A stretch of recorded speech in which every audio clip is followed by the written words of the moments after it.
देखेंगे question number 4 exercise 3.1 का। तो टेबल एक दे रखी है आपको, क्या बोल रहा है, एग्जामिन द टेबल, तालिका की जांच कीजिए। Each figure is divided into triangle and the sum of the angle deduced for that.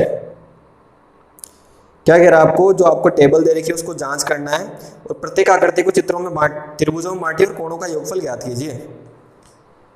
जो भी आपके पास में सभी फिगर है इनको ट्राइंगल में बनाइए आप सबको, ठीक है ना भाई, जिसमें जितने ट्राइंगल बन रहे हो 3 4 5 जितने भी, और फिर आपको क्या करना है, उनके जितने भी एंगल है अंदर उनका सम फाइंड करना है, ठीक है। तो ये टेबल आपको दे रखी है कुछ इस प्रकार से। तो टेबल में तो सम देखो निकाल ही रखा है ऑलरेडी कि ट्राइंगल का 180 होता है सम। तो फिर इसमें कितने ट्राइंगल बन गए आगे, 4 साइड वाला कोऑर्डिनेटर लेते इसमें कितने ट्राइंगल बन गए, 3, मतलब 2 ट्राइंगल बन गए। तो एक ट्राइंगल का एंगल का सम कितना होता है 180, तो 2 का कितना हो जाएगा 360, तो कोऑर्डिनेटर का 360 हो गया। फिर अगला जो आपके पास में 5 साइड से बना हुआ पेंटागन है, इसके अंदर 3 ट्राइंगल बन जाएंगे। तो एक ट्राइंगल का कितना होता है, एक ट्राइंगल का कितना होता है 180, तो 3 का कितना हो जाएगा 540 हो जाएगा। इसी प्रकार से अगला जो आपके पास में 6 साइड वाला बना हुआ हेक्सागोन है, ठीक है ना, षटभुज जिसको बोलते हैं, षटभुज या षटभुज, इसके अंदर क्या हो जाएगा, देखो 4 ट्राइंगल बन जाएंगे, डायगोनल खींच सके है ना इसमें। एक ट्राइंगल कितना होता है 180, 4 कितना हो जाएगा 720 हो जाएगा बस। अब क्वेश्चन जो पूछे ना उनको देखो आप, एक बहुभुज के कोणों के बारे में आप क्या कह सकते हैं जिसकी भुजाओं की संख्या निम्नलिखित हो, ठीक है। इंग्लिश वालों में what can you say about the angle of convex polygon with number of sides. आप किसी कॉन्वेक्स पॉलीगन के बारे में, उत्तल बहुभुज के बारे, एंगल के सम के बारे में क्या बोल सकते हैं अगर उनके नंबर ऑफ साइड आपको दे रखी हो। देखो ऊपर 3 4 5 6 तो ऊपर थी, नीचे 7 8 10 वगैरह ये आपको दे रखी है। तो देखेंगे हम क्या कह सकते हैं। सबसे पहले तो आपके पास में इसमें है 7 साइड के लिए, ठीक है।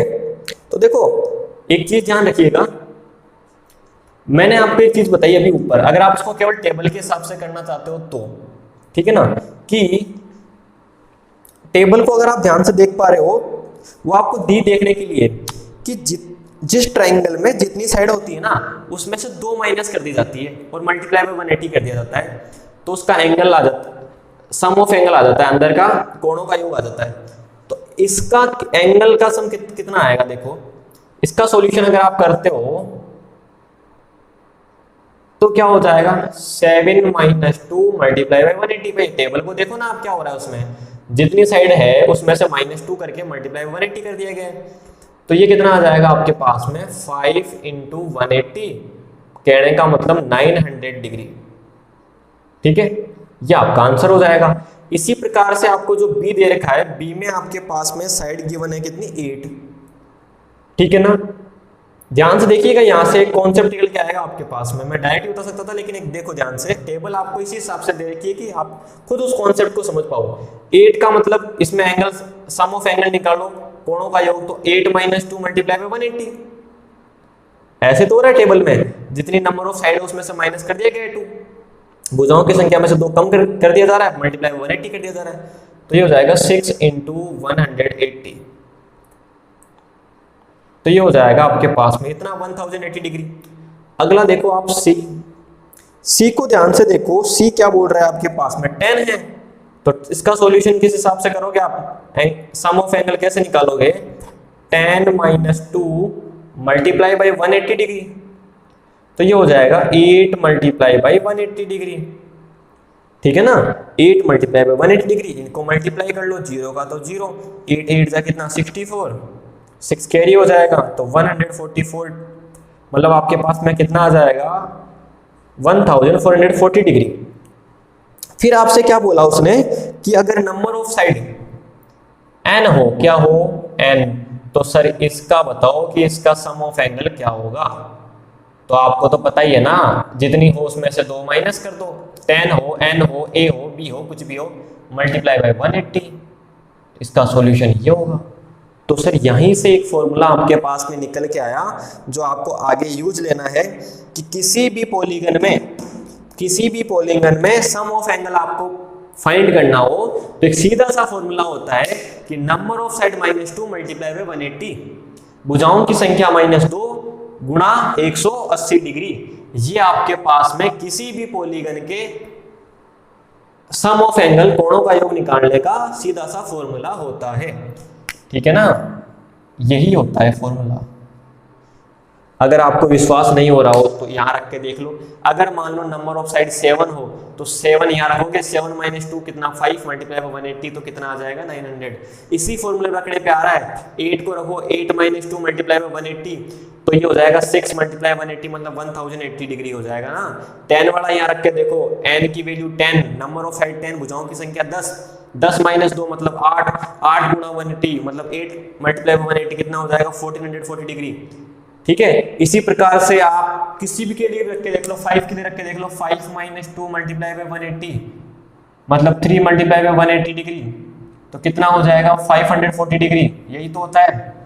अगर आपको अब भी विश्वास नहीं हो तो सबसे छोटा जो आप 6-7 क्लास से पढ़ते हुए आ रहे हो, ट्राइंगल के लिए, ट्राइंगल में वैल्यू कितनी होती है 3, नंबर ऑफ साइड 3 होता है ना, तो 3 - 2 मतलब 1, 1 multiply by 180 degree equal to 180 degree. इसीलिए ट्राइंगल के एंगल सम प्रॉपर्टी क्या होती है, सम ऑफ एंगल क्या होता है, कोणों का योग कितना होता है 180 डिग्री होता है। क्वाड्रिलेटरल का कितना होता है 4 - 2 मतलब 2, 2 मल्टीप्लाई 180 मतलब 360 होता है। पेंटागन का कितना होता है, पंचभुज का 540 होता है। ठीक है ना, इसी प्रकार से हेक्सागोन मतलब षटभुज का, हेप्टागोन, ऑक्टागोन वगैरह, डेकागोन सबका आप निकाल सकते हो इसी फॉर्मूले से। फॉर्मूला यही है, इसको याद कर लेना। ठीक है ना, इस फॉर्मूले को आपको लर्न करना है सम ऑफ एंगल निकालने के लिए किसी भी पॉलीगन के लिए। एन मतलब क्या है यहाँ पर, नंबर ऑफ साइड, भुजाओं की संख्या। ठीक है, तो ये आपका क्वेश्चन नंबर जो 4 था, ये आपका क्या होता है, कंप्लीट होता है यहीं पे। उसके बाद देखेंगे क्वेश्चन नंबर 5। क्वेश्चन नंबर 5 देखेंगे। क्वेश्चन नंबर 5 आपकी स्क्रीन पे क्वेश्चन पढ़ेंगे सबसे पहले कि what is a regular polygon. आपसे क्वेश्चन करा है इसने, what is a regular polygon, कि रेगुलर पॉलीगन क्या होता है। तो मैंने आपको फर्स्ट क्वेश्चन में बता दिया था कि रेगुलर पॉलीगन क्या होता है। रेगुलर पॉलीगन किसे कहते हैं, जो रेगुलर पॉलीगन होता है ना वो आप किसे कहोगे। तो रेगुलर पॉलीगन की डेफिनेशन आपको मैंने वही बता दी थी कि ए polygon with equal side and equal angle. देखो साइड मैंने केवल साइड बताई थी, क्यों, क्योंकि अगर साइड इक्वल है तो एंगल तो होना ही है। ठीक है, मैंने आपको क्या बताया था कि ऐसा पॉलीगन जिसकी जितनी भी साइड का हो, भले वो 6 का हो, 7 का हो, 5 का हो, वो सभी की लेंथ क्या हो, इक्वल हो, वो रेगुलर पॉलीगन होता है। तो डेफिनेशन क्या बन गई, ए polygon with equal side and equal angle. Angle तो इक्वल होनी ही है अगर साइड इक्वल है तो। उसको क्या बोलते हैं, a polygon with equal sides and equal angle are called या इज कॉल्ड क्या, इज कॉल्ड रेगुलर पॉलीगन। ठीक है ना, हिंदी में अगर इसको लिखें तो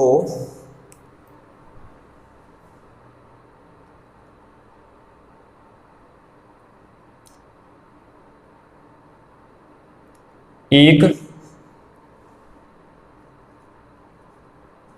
बहुभुज जिसकी भुजाएं व कोण समान हो,